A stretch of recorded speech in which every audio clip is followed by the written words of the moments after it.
આપ સૌ જાણો છો એ પ્રમાણે આજનું જે લાગણી પ્રદર્શન,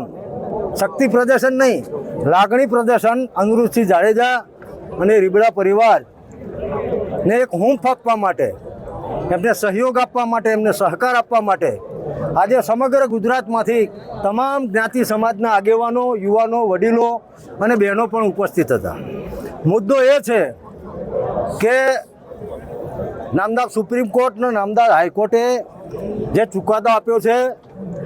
ભારતનું બંધારણ એ સર્વોપરી છે, એ ચુકાદાનું પણ અમે સન્માન કરીએ છીએ. આજનું આ સંમેલન કોઈ સમાજની સામે, કોઈ વ્યક્તિની સામે, સરકાર સામે જરા પણ નહોતું, કારણ કે લોકશાહીમાં બંધારણે જે અધિકારો આપ્યા છે એ મુજબ અમે અમારી વાત કરવા માટે અહીંયા ઉપસ્થિત થયા છીએ, સકારાત્મક અભિગમ સાથે કે આમાં સારું શું થઈ શકે. એટલે અગાઉના વક્તાઓએ પણ બધી વાતને મણી લીધી છે. જે ટેકનિકલ પ્રશ્નો છે 2014માં જે એડવાઇઝરી કમિટી મળી, એ પછી 2017માં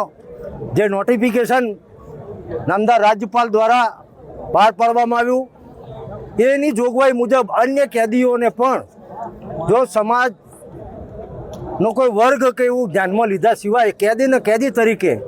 જોગવાઈઓ મુજબ, નિયમ મુજબ, પરિપત્ર મુજબ માફી આપવામાં આવી હોય તો ભાઈ અનિરુદ્ધસિંહ જાડેજાને પણ, કારણ કે એમને પણ સતત 18 વર્ષ સુધી એ જેલવાસ ભોગવેલો છે, એટલે અમે તો લાગણી વ્યક્ત કરવા આવ્યા છીએ સરકારને કે અમારી આ લાગણી છે